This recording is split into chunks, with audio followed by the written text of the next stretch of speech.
Well, hello, this is Eric Topol with Ground Truths, and with me, I am delighted to welcome Dr. Emily Silverman, who is Assistant Volunteer Clinical Professor at UC San Francisco, an old training grounds for me, and we're going to talk about some of the experience she's had there, and was the founder and is the director of the remarkably recognized podcast, The Nocturnus. It's more than a podcast, folks. We'll talk about that too.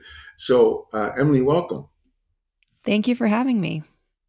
Yeah, well, I thought we'd go back to perhaps when we first synapsed, and it goes back to a piece you wrote in JAMA um, about going to the Saturday Night Live uh, with Kate McKinnon, and it was one of my favorite columns. Of course, it brought us together, kind of simpatico, because um, you were telling a story that was, very personal and a surprise factor added to it. We'll link to it, but it said sometime in 2016, I fell in love with SNL comedian Kate McKinnon. You wrote, it was something about her slow mo swagger, her unilateral dimple flickering in and out of existence, the way she drinks up her characters and sweats them from her pores. I mean, you're an incredible writer, no less podcast interviewer, organizer, doctor. Um, and you talked about my sterile clinical life, which was kind of maybe a warning of things to come, um, about the fact that there's two very different career paths, comedy and medicine. One could argue they are, in essence, the same. So maybe you could tell us about that experience and about Kate McKinnon, who, I mean, she's amazing. You're making me blush. um, Thank you for the kind words about the piece and about the writing. And I'm happy to give you a bit of background on that piece and where it came from. So, I was in my internal medicine residency at UCSF, and about halfway through residency, really found myself hitting a wall. And that is actually what gave birth to the Nocturnus, which is the medical storytelling program that I run. But I think another symptom of my hitting that wall, so to speak, and we can talk more about what exactly that is and what that means, was me really looking outside of medicine and also outside of my typical day to day routine to try to find things that were a part of me that I had lost, or I had lost touch with those aspects of myself. And one aspect of myself that I felt like I had lost touch to was my humorous side, my sense of humor, my silly side, even, you could say. And throughout my life, I have this pattern where when I'm trying to get back in touch with a side of myself, I usually find somebody who represents that and sort of like study it, I guess you could say. So in this case, for whatever reason, that landed on Kate McKinnon. I just loved the surrealism of her comedy. I loved how absurd she is and loved her personality and so many things, everything that you just read, and really found her and her comedy as an escape, as a way to escape the seriousness of what I was doing on a day to day basis in the hospital and kind of reconnect with those humorous sides of myself. So, that's the understory. And then the story of the article is I happened to be traveling to New York for a different reason and found myself standing in line outside of 30 Rock, hoping to get into Saturday Night Live. And there was basically a zero chance that we were going to get in. And part of the reason why is the musical guest that week was a K-pop band called BTS, which is one of the most famous bands in the world. And there were BTS fans like camped out in like three circles around 30 Rock. So that week in particular, it was especially difficult to get in. There was just too many people in line, and we were at the very end of the line. And it was in the And pouring rain too, right? and it was pouring rain, and my husband, God bless him, was there with me, and he was like, "What are we doing?" And I was like, "I don't know. I just have a feeling that we should stay in line. Like, just go with it." So we did stay in line, and then in the morning we got a number. And the way it works is you get your number, and then that evening you show up with your number. And our number was some crazy number that we weren't going to get in. But then that evening, when we went back with our number to wait in line again to get in, what ended up happening is a young woman in the NBC gift shop syncopized. She passed out in the middle of the gift shop. And I was right there. And so I went over to her and was asking her questions and trying to help her out. And fortunately, she was fine. I think she just was dehydrated or something. And the security guards were so appreciative. And the next thing I knew, they were sweeping me backstage and up a staircase and in an elevator. And they said, "Thank you so much for your service. Welcome to Saturday Night Live." So it became this interesting moment where, the very thing that I had been escaping from, like medicine and serving and helping people, ended up being the thing that gave me access back to that side of myself, the humorous side. So it was just felt kind of cosmic, one of those moments, like those butterfly wing flapping moments, that I decided to write about it. And JAMA was kindly willing to publish it. Well, it drew me to you and recognize you as quite a extraordinary talent. I don't know if you get recognized enough for the writing because it's quite extraordinary, as we'll talk about in some of your other pieces in the New York Times and in other JAMA journals and on and on. But one thing I just would note is, I resort to comedy a lot to deal with hard times, like we're at dark times we're in right now. So instead of watching the news, I watch, Jimmy Kimmel's monologue or Colbert's monologue or the comedy show, anything to kind of relieve some of the darkness that we're dealing with right at the moment. And we're going to get back to comedy because now I want to go back. That was in 2019 you wrote that, but it was in 2016 when you formed the Nocturnus. Now, before you get to that critical path in your career of this new podcast that I kind of just how it blossomed, how it grew is just beyond belief. But maybe you could tell us about your residency, what was going on while you were a medical resident at UCSF, because I can identify with that. Well, like any medical residency, it's a pretty grueling experience, and what that was like for you. There were so many wonderful, positive aspects of residency, and there were so many challenges and difficult aspects of residency. It's all mixed up into this sticky, complicated web of what residency was. On the positive side, some of the most amazing clinicians I've ever met are at UCSF. And whether that was seasoned attendings or, chief residents who they just seemed to have so many skills, the clinical, the research, the teaching, like just amazing, amazing high caliber people to learn from. And of course, the patient population. And at UCSF, we rotate at 3 different hospitals: the UCSF hospital, the SF General Hospital, which is the public county hospital, and the VA hospital. So having the opportunity to see these different patient populations was just such a rich clinical and storytelling opportunity. So there was a lot there that was good. But I really struggled with a few things. So one was the fact that I spent so much of my day sitting in front of a computer. And that was not something that I expected when I went into medicine when I was young. And I started to learn more about that and how that happened and when that changed. And then it wasn't just the computer, it was the computer and other types of paperwork or bureaucratic hurdles or administrative creep, and just all the different ways that the day-to-day work of physicians was being overtaken by non-clinical work. And that doesn't just mean thinking about our patients, but that also means going to the bedside, sitting with our patients, getting to know them, getting to know their families. And so I started to think a lot about clinical medicine and what it really means to practice and how that's different from how it was 10, 20, 40 years ago. And then the other part of it that I was really struggling with was aspects of medical culture. The fact that we were working 80-hour weeks, I was working 28-hour shifts every fourth night, every other month, and the toll that that took on my body. And I developed some health issues as a result of that, and just felt in a way like here I am, a doctor in the business of protecting and preserving health, and my own health is, kind of being run into the ground.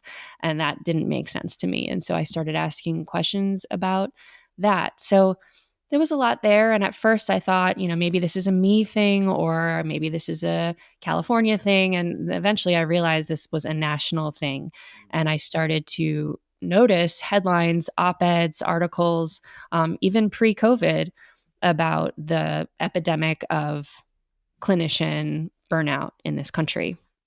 And there's so many different facets to that. There's the moral injury aspect of it. There's the working conditions and understaffing aspect of it. I learned about how physicians were starting to think about unionizing, which was something that had not really been in the physician, I think, consciousness 20, 40 years ago. So just started learning a lot about how medicine had evolved and was continuing to evolve, and um, felt myself wanting to create a space where people could come together and tell stories about what that was like and what their experience was. And that was the birth of the Nocturnist. But I guess that wasn't really your question. Your question was No, about no, residency.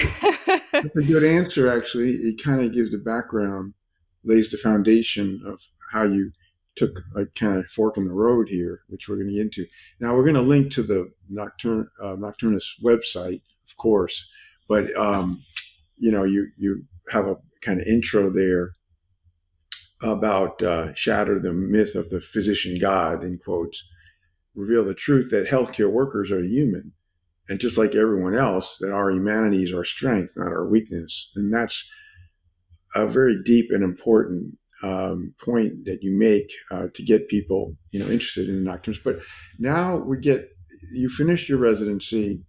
You're now on the faculty, assistant professor at UCSF, and then you have this gathering that you hadn't already named it the Nocturnus yet, had you? I named it in residency. Oh, okay, in residency. So this was Yes, even before you had finished. You started the podcast before you finished. correct. Before we were a podcast, we were a live show. So the very first live show was in 2016. So I consider that Ah, the birth okay, year of the program. And then I graduated residency in 2017. So okay, I started it about halfway through residency. got it. So tell us about that first live show. I mean, that's pretty amazing. Yeah. Yeah, I went to a live taping of The Moth in San Francisco, which some of your listeners may know. The Moth is a live storytelling show in the US. It's often on the radio, on NPR. You may have heard it. It's a very ancient way of telling stories. It's more like monologues, people standing up on stage and just spontaneously telling a story the way you would around a campfire or something like that. It's not hyper scripted or anything like that.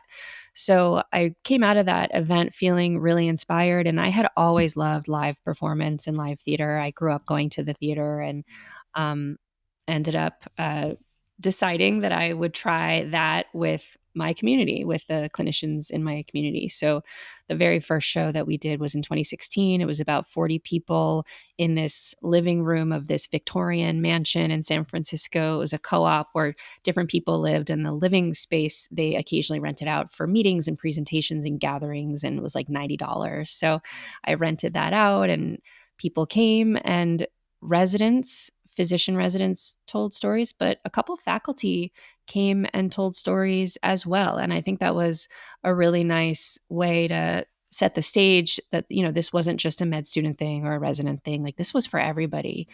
And there was definitely an electricity in the air at the show. I think a lot of people were experiencing the same thing I was experiencing, which was having questions about the medical system, having questions about medical culture, trying to figure out how they fit into all of that. And, in my case, missing my creative side, missing my humorous side. And so I think that's the reason people came and showed up, was that it wasn't just like a night out of entertainment, and coming was really more out of a hunger to reconnect with some aspect of ourselves that maybe gets lost as we go through our training. So that was the first show. And people, kept asking, when are you going to do another one? When are you going to do another one? And the rest is history. We have done many shows since then. So that was the Well, you've been in beginning. many cities for live shows. You sold out hundreds and hundreds of seats, and it's a big thing now. I mean, it's been widely recognized by all sorts of awards, and the podcast, the shows. It's quite incredible. So, a derivative of the moth to medicine, where is it always medical people telling stories? Or does it also include patients and non-medical people? So we're 9 years in. And for the first several years, this question came up a lot. What about the patient voice? What about the patient perspective? And the way that I would respond to that question was two ways. First, I would say the line between doctor and patient isn't as bright as you would think. Doctors are also patients. We also have bodies. We also have our own medical and psychiatric conditions and our own doctors and providers who take care of us. So we're all human. We're all patients. That said, I recognize that, the doctor, the clinician has its own unique place in society and its own unique perspective. And that's really what I was trying to focus on. I think when you're making art or when you're making a community, people ask a lot about audience. And for me, for those first several years, I was thinking of the Nocturnus as a love letter by healthcare to healthcare. It was something that I was making for and with my community. And in recent months and years, I have been wondering about, okay, what would a new project look like that pulls in the patient voice a bit more? Because, we did the clinician thing for several years, and I think there's been a lot of wonderful stories and material that's come out of that, but I'm always itching for the next thing. And it was actually an interview on the podcast I just did with this wonderful person, Susanna Fox, who Oh yeah, used to be I know Susanna. Sure. yeah, she was the chief technology officer at the Department of Health and Human Services from 2015 to 2017, I want to say. And she wrote a book called Rebel Health. Excuse me. Rebel Health, which is all about patients who weren't getting what they needed from doctors and researchers and scientists. And so they ended up building things on their own, whether it was building medical devices on their own, on the fringes, or building disease registries and communities, online disease communities on their own. And it was a fabulous book and it was a fabulous interview. And ever since then, I've been thinking about, what might a project look like through the Nocturnist storytelling ethos that centers and focuses on the patient voice. But that's a new thought. For the first several years, it was much more focused on frontline clinicians as our audience. Sure. And then, I mean, the storytelling, people that come to the shows or listen to the podcast, many of them are not physicians, they're patients and all sorts of people that, are not part of the initial focus of who's telling stories. Now, I want to get into storytelling because this is, as you point out in this another JAMA piece that kind of was introducing the Nocturnus to the medical community. I will link to that. But a few classic lines: storytelling is medicine's currency. Storytelling is not just an act of self healing, it may actually create better physicians. And then also, and toward the end of the piece, some people also believe that it is unprofessional for physicians to be emotionally vulnerable in front of colleagues. The greater risk, however, is for the healthcare professional to appear superhuman by pretending to not feel grief, suffer from moral issues, laugh at work, or need rest. And finally, storytelling may actually help to humanize the physician. So tell us about storytelling because obviously it's one of the most important, if not the most important form of communication between humans. And you nailed it, how important it is in medicine. So how do you conceive it? What makes it for storytelling for you? It's so surreal to hear you read those words because I haven't read them myself in several years, and I was like, "Oh, what piece is he talking about?" But I remember now. Um, Look, you on your program have had a lot of guests on to talk about the massive changes in medicine that have occurred, including the consolidation of it, the corporatization of it, the ways in which the individual community practice is becoming more and more endangered. And instead, what's happening is practices are getting gobbled up and consolidated into these mega corporations and so on and so forth. And I just had on the podcast the writer Dhruv Kular, who wrote a piece in the New Yorker recently called "The Gilded Age of Medicine is Here." And he talks a lot about this and about how there are some benefits to this. For example, if you group practices together, you can have economies of scale and efficiencies that you can't when you have all these scattered individual self owned practices.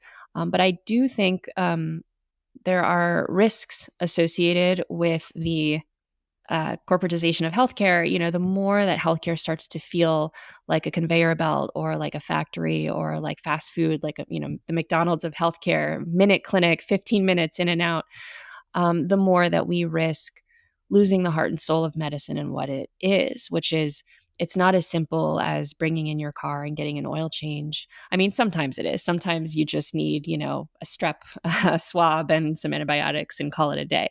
But I think medicine at its best is more grounded in relationships. And so, what is the modern era of medicine doing to those relationships? Those longitudinal relationships, those deeper relationships where you're not just intimately familiar with a patient's creatinine trend or their kidney biopsy results, but your patient and their family and their life story a little bit, and you can understand how the context of their renal disease, for example, fits into the larger story of their life. I think that context is so important. And so, medicine in a way it is a science, but it's also an art. And in some ways, it's actually kind of an applied science where you're taking science and applying it to the messy, chaotic uh, truth of like human beings and their families and their communities. So I think storytelling is a really important uh, way to think of medicine. And then a step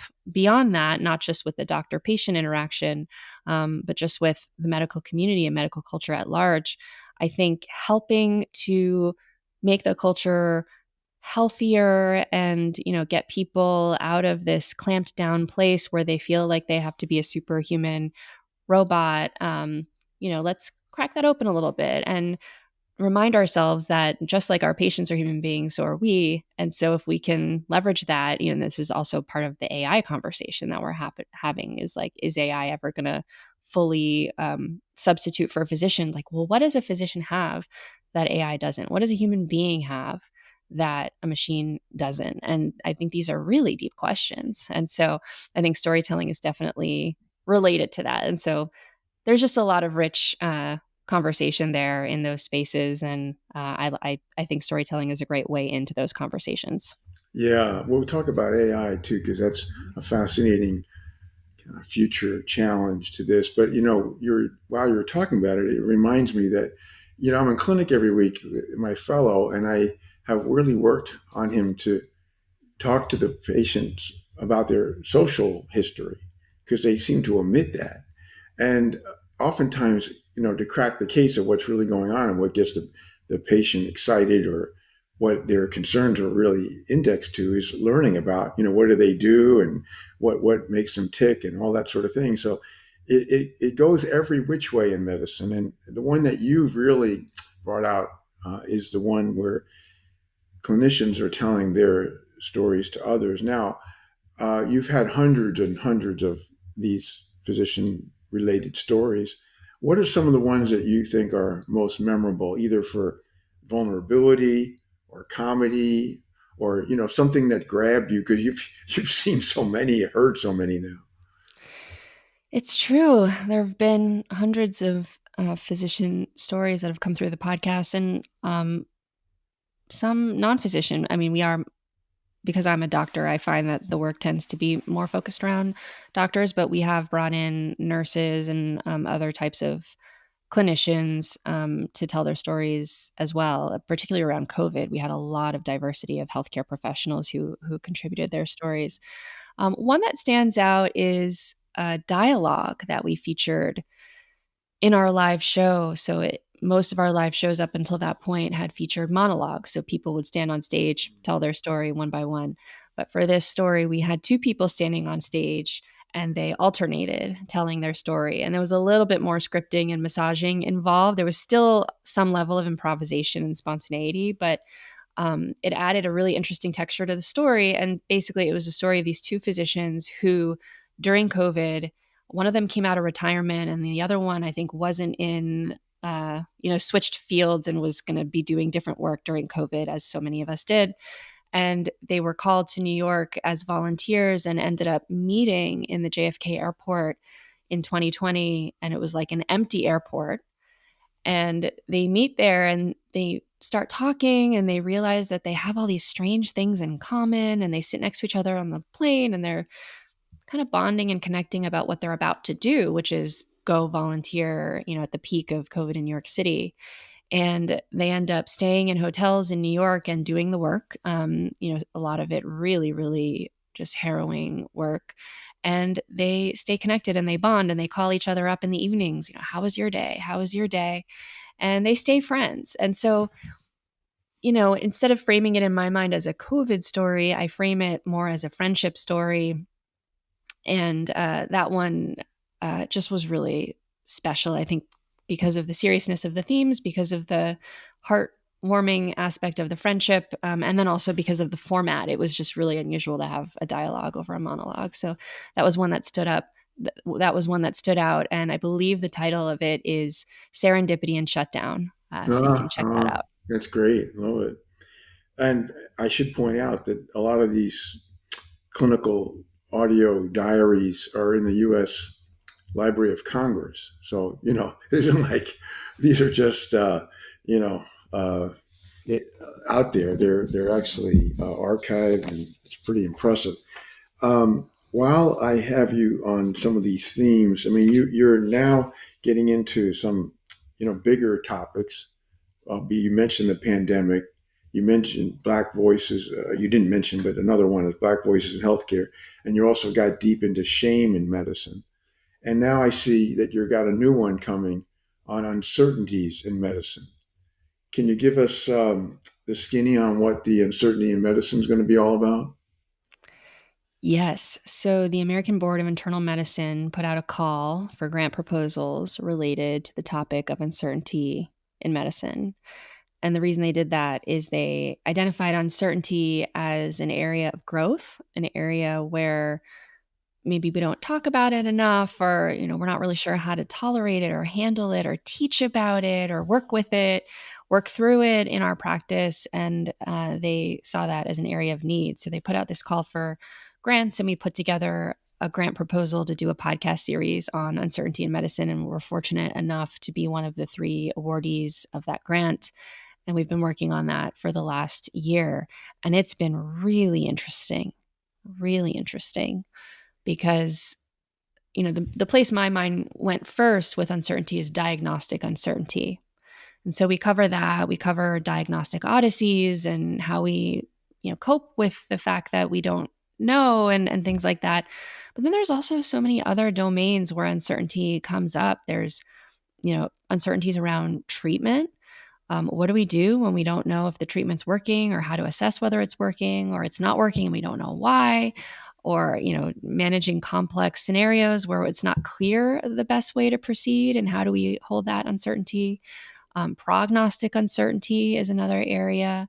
And then all of the uncertainty that pops up related to the systems issues in healthcare. So, for example, we spoke to somebody who was diagnosed with colon cancer, metastatic to the liver, ended up having a bunch of radiation of the mets in the liver, and then got all this liver scarring, and then got liver failure, and then needed a liver transplant, and saw this decorated transplant surgeon who recommended the transplant, was all ready to have that done, and then the insurance denied the liver transplant. And so dealing with the uncertainty of, I know that I need this organ transplant, but the coverage and isn't going to happen. And the spoiler alert is that he ended up appealing several times and moving forward and getting his transplant. So that one has a happy ending, but some people don't. And so thinking about uncertainty coming up in those ways as well for patients.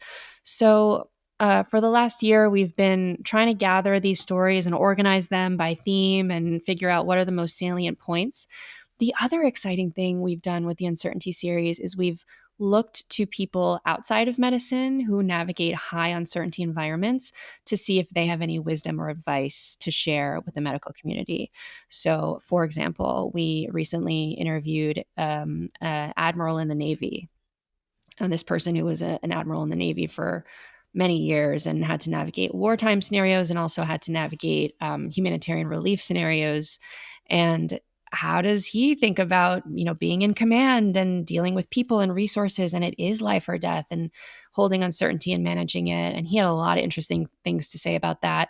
Similarly, we spoke to an improvisational dancer who his whole job is to get on stage and he doesn't know what's going to happen. And like, to me, that sounds terrifying. So it's like, how do you deal with that? And why did you choose to do, who would choose that? And so um, that's been really fun too, to again, go outside the walls of medicine and see what we can glean and learn from people operating in these different contexts and how we might be able to apply some of those Yeah, I wisdom. mean, this is such a big topic because had the medical community been better in communicating uncertainties in medicine, the public trust in the pandemic, during the pandemic, could have been much higher.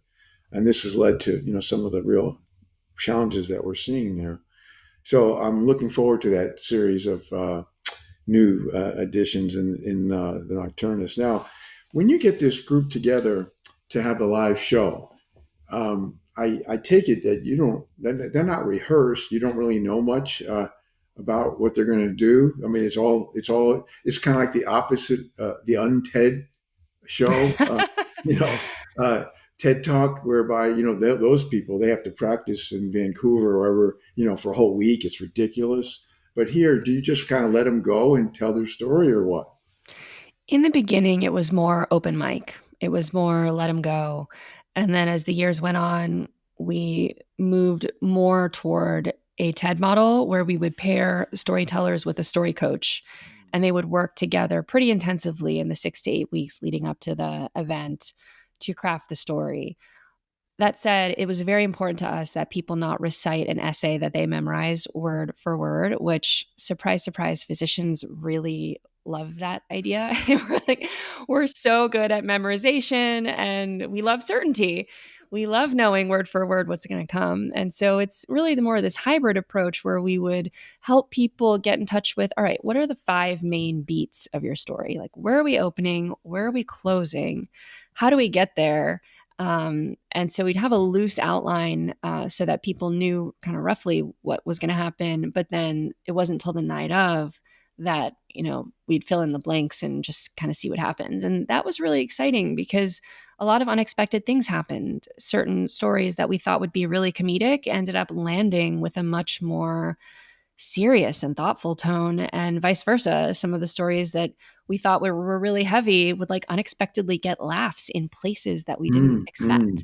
So that's, I think, the magic of live audience is, I guess you could say, uncertainty and of not quite knowing what's going to happen and sort of a one-time night. Uh, I'd like to have a storytelling coach. That'd be cool. I mean, we can always be better, right? I mean, it takes me back to the first story you told with the Saturday Night Live and Kate McKinnon. It was such a, you told the story. It was so great.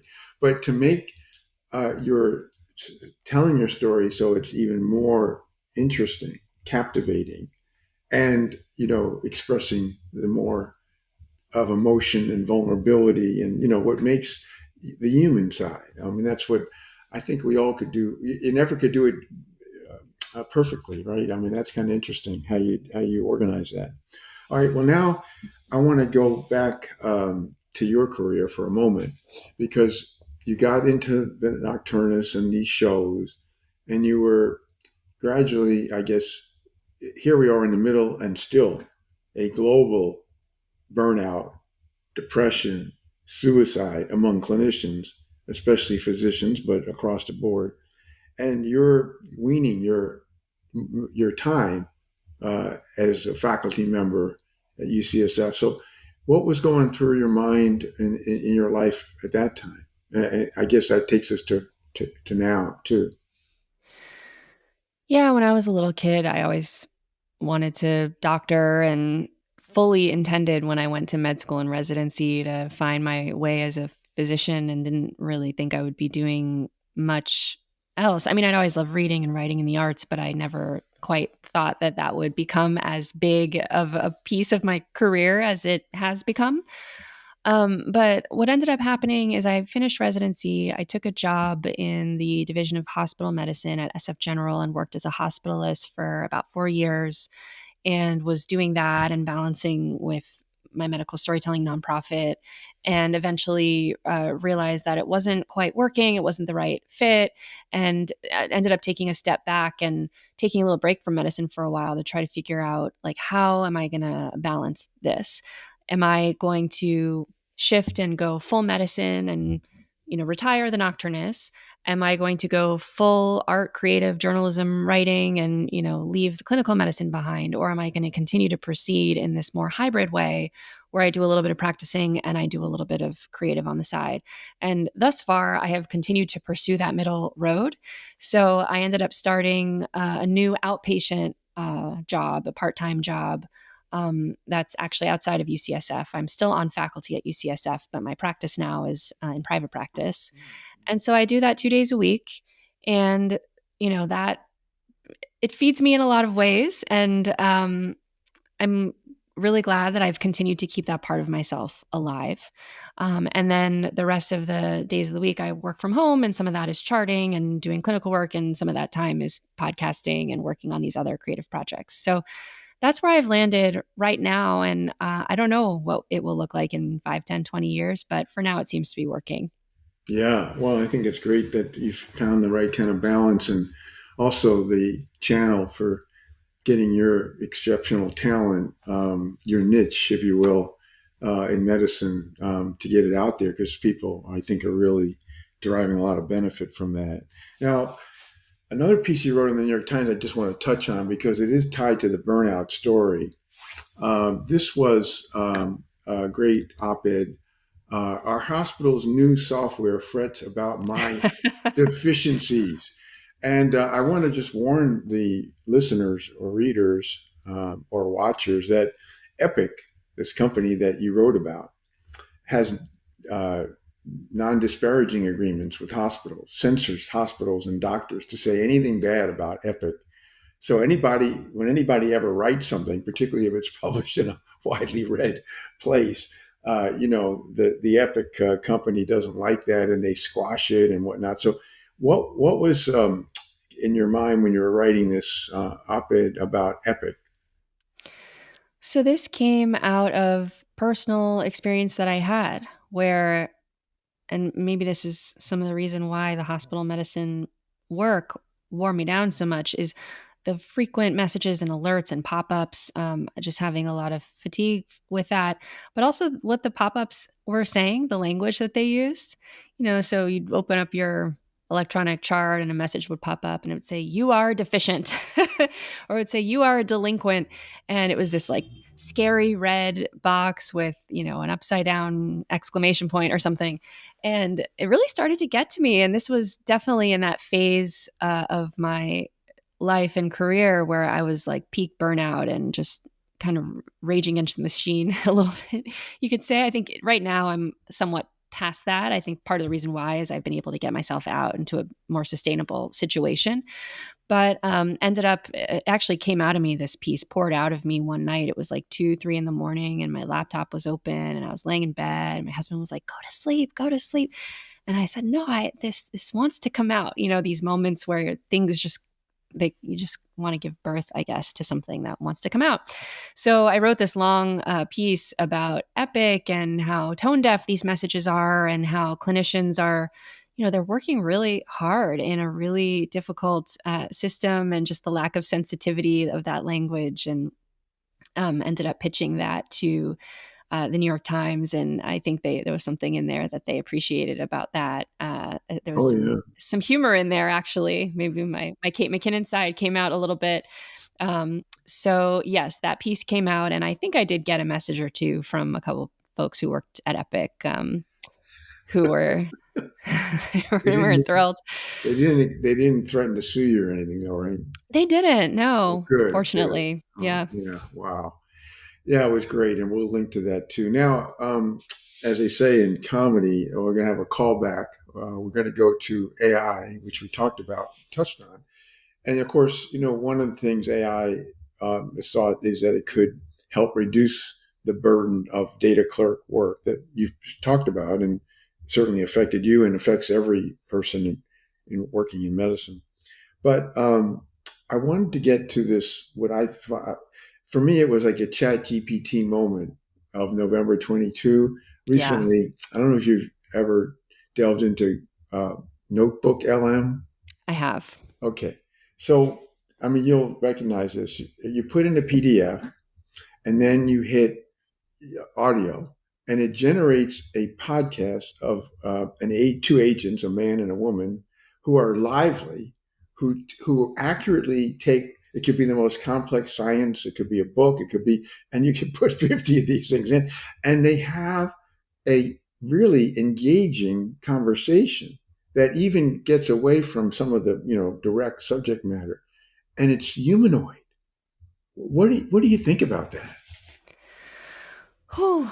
Well, a lot of what I know about AI, I learned from your book, Eric, and from the subsequent conversation that we had when you came on my podcast to talk about your book. So, uh, I'm not sure what I could teach you about this topic that you don't already know, but I think it's a deeply existential question about what it means to be human and how machine intelligence augments that, replaces that, threatens that. I don't really know how to put it. I had Jamie Metzel on the podcast. He's this great historian and science policy expert. And he was saying, I don't like the phrase artificial intelligence because I don't think that's what we're making. I think we're making machine intelligence, and that's different from human intelligence.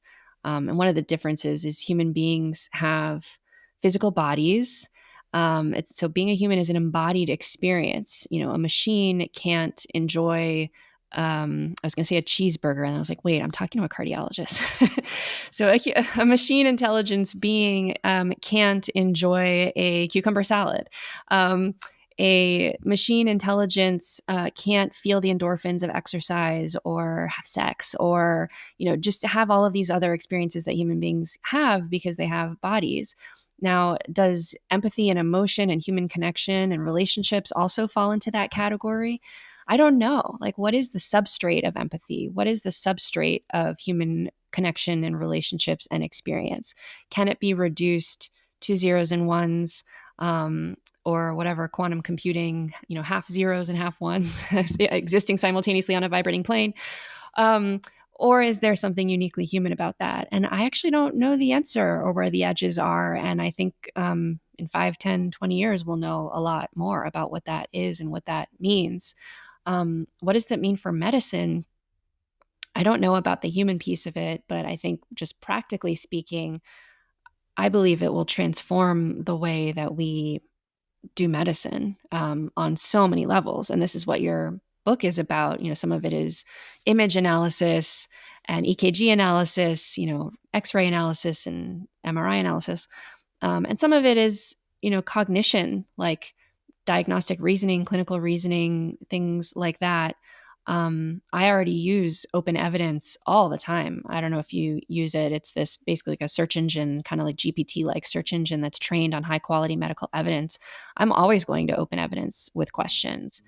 Um, Great. and I saw a headline recently. Oh gosh, I'll have to fish it out and email it to you, and you can link it in the show notes. But it's a little bit about how medical education and also medical certification and testing is going to have to quickly bring itself up to speed on this. The USMLE Step 1 exam, which all physicians in the US have to pass in order to practice medicine, when I took it anyway, which was back in, I think, 2012, 2013, was very recall based. It was very much based on memorization and regurgitation. Not all, some of it was inference and analysis and problem solving, but a lot of it was memorization.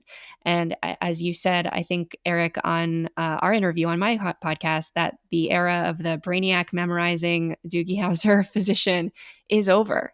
It's not about that anymore. We can outsource that to machines. That's Yeah. actually one of the things that we can outsource. So I'm excited to see how it evolves. I hope that medical schools and hospitals and institutions find ways, safely, of course, to embrace and use this technology, because I think it can do a lot of good, which is also what your book is about, the optimistic lens of your book. Well, what I like though is that what you're trying to do in your work that you're passionate about is bringing back or and amplifying the humanity, enriching the humanity in medicine, whether that's physicians understanding themselves better and realizing that they're not supposed to be expected to be superhuman or non-human or whatever, to how we communicate, how we feel, experience the care of patients, the privilege of care of patients. So that's what I love about your efforts to do that. And I also think that people keep talking about, artificial general intelligence, but that's not what we're talking about here today. We're talking about human emotions. Machines don't cry, they don't laugh, they don't really bond interhuman, although they try to. I don't know that you can ever. So this fixation on AGI is different than what we're talking about in medicine, and I know, destined to be a leader in that. You already are, but I hope you'll write a book about medical storytelling and the humanization or whatever, humanity in medicine, because you're a natural for this, and your writing is just great. Have you thought about doing that? It's very kind of you to say. I have thought about, if I were to embark on a book project, what would that look like? And I have a few different ideas, and I'm not sure. Maybe I'll consult with you offline about that. All right. Well, I'd like to encourage you because having read your pieces that some of them I've cited here, you have it. You really are a communicator extraordinaire. So, anyway, Emily, thank you for joining today. I really enjoyed our conversation and your mission, not just to be a physician, which is obviously important, but also to try to enhance the humanity in medicine, in the medical community, particularly. So, thank you. Thank you. Thank you for having me.